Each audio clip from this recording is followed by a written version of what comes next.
ஹே hello guys, perfect revenge மேரேஜோட 7வது episode தான் பார்க்க போறோம். இப்போ இந்த அண்ணங்காரன் தான் தங்கச்சிகாரிய கூட்டிட்டு வந்துட்டு நான் இவ்வளவுதான் கல்யாணம் பண்ணிக்குவேன் அப்படிங்கிற மாதிரி சொல்லும்போது நம்ம ஹீரோயினுக்கு எல்லாம் தூக்கி போட்டுருது. எல்லாருமே இது எப்ப நடந்தது அப்படின்னு சொல்றாங்க. நாங்க மீட் பண்ணோம், பிடிச்சிருந்தது, இப்ப கல்யாணம் பண்ணிக்க போறோம், டேட் பண்ணிருக்கோம் அப்படிங்கிற மாதிரி சொல்லிட்டு இருக்காங்க. இப்போ உடனே வெளியே கூட்டு வந்து ஏன்டி இந்த மாதிரிலாம் பண்றது அப்படின்னு சொல்லி கேட்கும்போது, ஆமா போலியா இருக்கிற நீயே இங்க வாழும்போது ஒரிஜினல் நான் வாழக்கூடாதா அப்படின்னு சொல்லும்போது, என்னது நான் போலியா நீ தான் ரியலா அப்படின்னு சொல்லி கேட்கும்போது இந்த தங்கச்சிகாரியோ ஒரு செகண்ட் என்னடா இவ திடீர்னு இப்படி எல்லாம் கேட்க ஆரம்பிக்கிறாளே அப்படின்னு சொல்லிட்டு யோசிக்க ஆரம்பிக்கிறா. இப்ப கார்ல வந்துட்டு இருக்கும்போது இங்க பாருங்க, அங்க எல்லாரும் அவ்வளவு சந்தேகத்துல இருக்கும்போது நீங்க எதுக்காக எதுவுமே பேசல அப்படின்னு சொல்லி இந்த அண்ணங்காரனை சொல்லும் போது, இங்க பாருமா, என்னோட ஃபேமிலியை சமாளிக்க வேண்டியது உன்னோட பொறுப்பு, சரியா, கம்பெனியை பாத்துக்க வேண்டியது மட்டும்தான் என்னோட பொறுப்பு அப்படிங்கிற மாதிரி சொல்லிட்டு இந்த அண்ணங்காரன் அங்க இருந்து அப்படியே எந்திரிச்சு போறோம். இப்ப இந்த ஹீரோயினோட அம்மாவை வந்து அவங்க அப்பா கூப்பிட்டு பேசிட்டு இருக்காங்க. என்னது நம்மளோட சின்ன பொண்ணுக்கு அந்த அண்ணங்காரனை பேசி முடிச்சிருக்கியாமா அப்படின்னு சொல்லும்போது, யாருங்க சொன்னா, இது உங்க மருமகன் சொன்னாலா இல்ல உங்க மூத்த மகன் சொன்னாலா அப்படின்னு சொல்லி கேட்கும்போது, அதெல்லாம் யாரோ சொல்லிட்டு போறாங்க, ஆனா உண்மைதானே, அப்படி உண்மையா இருந்தா அது நடக்காது, நீ இப்படியே அதை ஸ்டாப் பண்றது நல்லது அப்படின்னு சொல்லி அப்படியே வார்ன் பண்றாரு. இப்ப அடுத்த நாள் காலையில இந்த தாத்தா இருக்கிற ஹாஸ்பிட்டலுக்கு போய் பார்க்கலாம்னு சொல்லிட்டு இந்த அம்மா போவாங்க. போய் பார்த்தா அந்த இடத்துல தாத்தா இருக்க மாட்டாரு.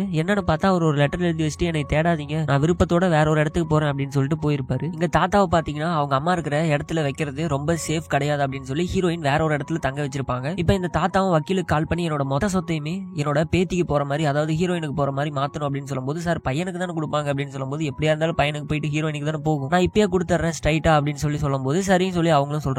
இப்ப இந்த பக்கம் நம்ம ஹீரோயினோட அம்மா வந்து சோகமா இருக்கிறத பார்த்துட்டு என்னமாச்சு அப்படின்னு சொல்லி கேட்கும்போது அவங்க அம்மா, நான் எப்பமா சிரிச்சிருக்கேன், உங்க அக்கா என்னை சிரிக்கிற மாதிரியா விட்றா, எப்ப பார்த்தாலும் கடுப்பேத்திட்டு தானே இருக்கா அப்படிங்கிற மாதிரி சொல்லிட்டு இருக்கும்போது, அம்மா நேத்து கூட அவளை பார்த்தேன், ஏதோ நான் வந்து போலி அவதான் ரியல் அப்படிங்கிற மாதிரி சொல்றா அப்படின்னு சொன்ன உடனே, அப்படி அவ சும்மா வளருவாமா, அதெல்லாம் நீ மனசுல எடுத்துக்காக, நீ தான் எப்பயுமே ரியல் அப்படின்னு சொல்றாங்க. இப்ப அவங்க அம்மாவுக்கு தெரிஞ்சிருச்சு, ஐயோ ஹீரோயின் கண்டுபிடிச்சிட்டா, அவதான் உண்மையான பொண்ணு அப்படின்னு சொல்லிட்டு இப்ப இந்த அம்மாவோட மேனேஜர் இருக்கான்ல, சோ இவன் வந்து நம்ம ஹீரோயினை பார்த்து மீட் பண்றான். இந்த மாதிரி நீங்க தான் ரியல்னு சொல்லிட்டு உங்களுக்கு தெரியும், அவங்களுக்கு தெரிஞ்சிருச்சு, இனிமேல் உங்களை டார்ச்சர் பண்ணுவாங்க, அது மட்டும் இல்லாம நீங்க சின்ன வயசுல உங்களுக்கு ஒரு மெய்டு வந்து விஷம் வச்சு கொடுத்தாங்களா, அவங்கள தேட சொன்னீங்களா, நானும் தேடிட்டு தான் இருக்கேன், அப்புறம் உங்க அம்மாவை பத்தி இன்னும் டீடைல்ஸ் கலெக்ட் பண்ணிட்டு தான் இருக்கேன் அப்படிங்கிற மாதிரிலாம் சொல்லிருப்பாங்க. இப்ப ஹீரோயினும் சரி ஓகே, உங்களுக்கு பிடிச்ச அந்த ஆர்ட் வந்து உங்களோட வீட்டுக்கு வந்துருச்சான்னு சொல்லும்போது, எனக்கு அந்த டிராயிங் பிடிக்கும்னு உங்களுக்கு எப்படி தெரியும் அப்படின்னு சொல்லி கேட்கும்போது, நீங்க தான் அதுக்கு முன்னாடி சைட்ல அப்படி இப்படி நினைச்சு சொல்லிட்டு அந்த டிராயிங்கை பாத்துக்கிட்டு இருப்பீங்களா, நான் பாத்துட்டேன் அப்படின்னு சொல்லும்போது அவருக்கே ஒரு மாதிரி வெக்கமா இருக்கு. சரி ஓகே நான் இங்க இருந்து போறேன் அப்படிங்கிற மாதிரி எந்திரிச்சு போறாரு. இப்ப இந்த பக்கம் இந்த கிம் இருக்கான்ல, சோ அவன் வந்து ஹீரோயினை மீட் பண்ணலாம்னு சொல்லிட்டு இந்த ஹீரோட வீட்டுக்கு வந்திருப்பான். அங்க வந்து பார்த்தா உள்ள யார் இருக்காங்கன்னே தெரியல, கதவு தட்டினா யாருமே திறக்க மாட்டாங்க. இப்ப டக்குன்னு இந்த ஹீரோவோட தங்கச்சி புருஷன் இருக்காருல, அவர் வந்து ஏதோ ஃபைல் எல்லாம் எடுத்துட்டு போகணும் அப்படின்னு சொல்லி வீட்டுக்கு வந்திருப்பாரு. அதை எடுத்துக்கிட்டு இருக்கும்போது அந்த கதவு திறந்திருக்கும். அந்த வழியா இவன் உள்ள போயிடறான். உள்ள போயிட்டு ஹீரோயினுக்கு மேரேஜ் ஆன போட்டோ எல்லாம் பார்த்துட்டு கொஞ்சம் மாதிரி ஃபீல் பண்ணிட்டு இருக்கான். அதுக்கப்புறம்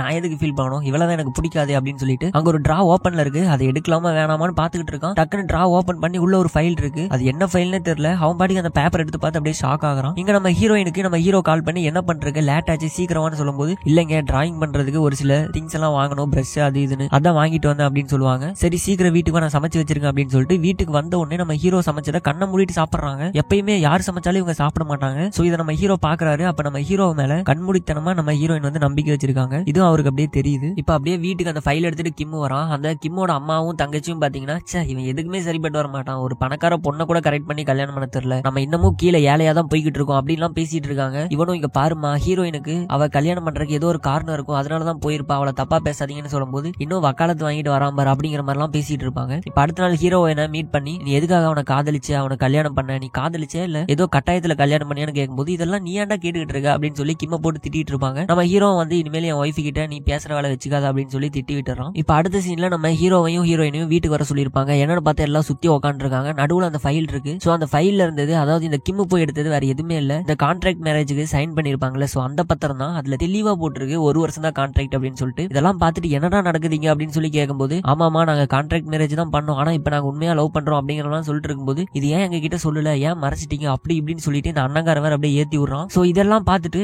இங்க நம்ம பாட்டிக்கு பாத்தீங்கன்னா நெஞ்சு அடைச்சிருது. டக்குன்னு ஹாஸ்பிட்டல்ல அட்மிட் பண்ணிடுறாங்க. இப்ப வெளியே நின்னுக்கிட்டு இந்த அண்ணங்காரனும் தம்பியும் போட்டு சண்டை போட்டுக்கிட்டு இருக்காங்க. இப்ப நம்ம ஹீரோயின் இருந்துகிட்டு, கேவலமா இல்ல, உங்க தம்பியை பழி வாங்கணும்னு சொல்லிட்டு நான் இல்லாதப்ப என் வீட்டுக்கு வந்து என் ஃபைல் எல்லாம் எடுத்திருக்கீங்களே அப்படின்னு சொல்லி கேட்டுக்கிட்டு இருக்கும்போது, இந்த தங்கச்சிக்காரி இருக்காள், அவனும் அக்காவை பிடிச்சி திட்டிக்கிட்டு இருக்கா. இப்ப வெளியே வந்து அவங்க அம்மா, இது என்ன சண்டை கிடையாது கத்திக்கிட்டே இருக்கீங்க, அந்த பக்கம் போங்க அப்படிங்கிற மாதிரி எல்லாம் சொல்லிடுறாங்க. இப்ப இந்த பக்கம் பாட்டியும் ஃபீல் பண்ணிருக்காங்க. ரெண்டு பேரும் அவங்களோட தப்பெல்லாம் உணர்ந்து ஒன்னா ஒரே நேரத்துல கம்பெனியை பாத்துக்குவாங்கன்னு நினைச்சா ஏன் இந்த மாதிரி எல்லாம் பண்ணிட்டு இருக்காங்க, இன்னும் சண்டை பெருசா தான் போயிட்டு இருக்கு அப்படின்னு சொல்லி ஃபீல் பண்ணிருப்பாங்க. இப்ப இந்த குக்கிங் டீச்சர் இருக்காங்களா, சோ அவங்க நம்ம ஹீரோயினுக்கு மெசேஜ் பண்றாங்க, அம்மா இன்னைக்கு குக்கிங் கிளாஸ் வரியா அப்படின்னு சொல்லிட்டு. என்னோட மாமியார் வராங்களா அப்படின்னு சொல்லி கேட்கும்போது, இல்ல அவங்க வரலன்னு சொல்லும் போது, சரி ஓகே நானாவது வரேன் அப்படிங்கிற மாதிரி சொல்றாங்க. அதை கேட்ட உடனே இவங்க அப்படியே சந்தோஷப்படுறாங்க. இவங்க எதுக்கு நம்ம ஹீரோயின் மேல இவ்வளவு பாசம் வச்சிருக்காங்கன்னு நமக்கு தெரியல. இப்ப இந்த பக்கம் இந்த கிம்மோட தங்கச்சியும் நம்ம ஹீரோயினோட தங்கச்சியும் உட்காந்து பேசிட்டு இருக்காங்க. அதுல பாத்தீங்கன்னா இந்த கிம்மோட ஃபர்ஸ்ட் லவ் பண்ணும்போது நம்ம ஹீரோயின் ஒரு போட்டோ எடுத்திருப்பாங்க. அந்த போட்டோ இருக்கும். சோ இந்த போட்டோ போட்டுட்டு அசிங்கமா எழுதி விட்டுறலாமா அப்படின்னு சொல்லி கிம்மோட தங்கச்சி சொல்லும்போது ஹீரோயின் தங்கச்சியும் சூப்பர் அது எழுதி விடு அப்பதான் அவளுக்கு கேவலப்படுவா அப்படின்னு சொல்லிட்டு அது நெட்ல விட்டுறாங்க. எல்லாருமே பார்த்து அப்படியே கேவலமா பேசிட்டு இருக்காங்க. கமெண்ட்ல ரொம்பவும் கேவலமா வந்துகிட்டு இருக்கு. இந்த கிம்மே பார்த்து ஐயோ இப்ப ஏன்டா இதை விட்டா அப்படின்னு சொல்லிட்டு செம்ம டென்ஷன் ஆகுறாரு தங்கச்சி மேல. இப்ப இந்த குக்கிங் கிளாஸ்ல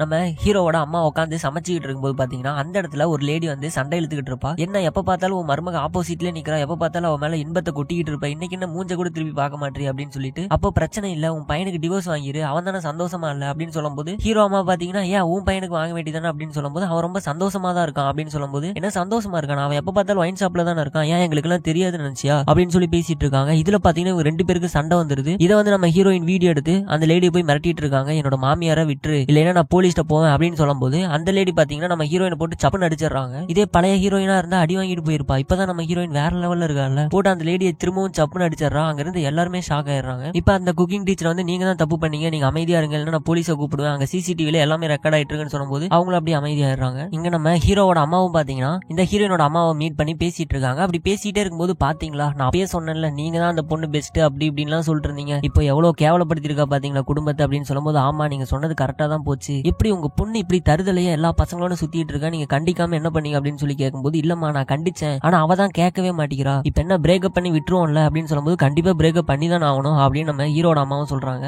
சரி அப்ப என்னோட பெரிய பொண்ணோட எல்லா டீடைல்ஸும் கொடுக்குறேன் அப்படின்னு சொல்லும்போது என்னது ஒரு நிமிஷம் இல்லைங்க பெரிய பொண்ணா, நான் இவ்வளவு நேரம் உங்களோட சின்ன பொண்ணை தானே சொல்லிட்டு இருந்தேன் அப்படின்னு சொன்ன உடனே இந்த அம்மாவுக்கு பாத்தீங்கன்னா தூக்கி வாரி போட்டுருச்சு. ஏன் இந்த மாதிரி பேசிட்டு இருக்கீங்க, அப்போ உங்களை ஏமாத்தியும் கான்ட்ராக்ட் மேரேஜ் எல்லாம் போட்டிருக்காங்க அதெல்லாம் உங்களுக்கு கஷ்டமா இல்லையா அப்படின்னு சொல்லும்போது கஷ்டமா தான் இருந்தது குடும்பத்தை ஏமாத்துறது, ஆனா எல்லாத்துக்குமே ஒரு காரணம் இருக்குல்ல, நான் வேற அந்த பொண்ணு கிட்ட அவ இந்த கம்பெனி மாறினாதான் நீ இருக்கணும் அப்படி இல்லைன்னா 4 மாசத்துக்கு அப்புறம் டிவோர்ஸ் பண்ணிடணும்னு சொல்லியிருக்கேன், சோ நானும் ஒரு பார்ட்னர் தானே அதனால என்னால எதுவுமே பண்ண முடியாது அப்படின்னு சொல்றாங்க. அப்போ உங்க பெரிய பையனுக்கு ஒரு மாதிரியும் உங்க சின்ன பையன் அதாவது நீங்க பெத்த பையனுக்கு ஒரு மாதிரி இருக்கிறீங்களா அப்படின்னு சொல்லி இவங்க கேட்கும்போது ஆமா நீங்க இருந்தீங்கல்ல பெரிய பொண்ணுக்கு ஒரு மாதிரியும் நீங்க பெத்த சின்ன பொண்ணுக்கு ஒரு மாதிரியும் அந்த மாதிரியா அப்படின்னு சொல்லி கேட்பாங்க. அவங்களுக்கு அவ்வளவுதான் செருப்பால் அடிச்ச மாதிரி இருக்கும், என்ன பேசுறதுன்னு தெரியாது. சோ இந்த இடத்துலயே இந்த 7வது எபிசோட முடிக்கிறாங்க. இதுக்கப்புறம் என்ன நடந்தது அப்படின்னு சொல்லிட்டு அடுத்த எபிசோட்ல பார்க்கலாம். So thank you bye.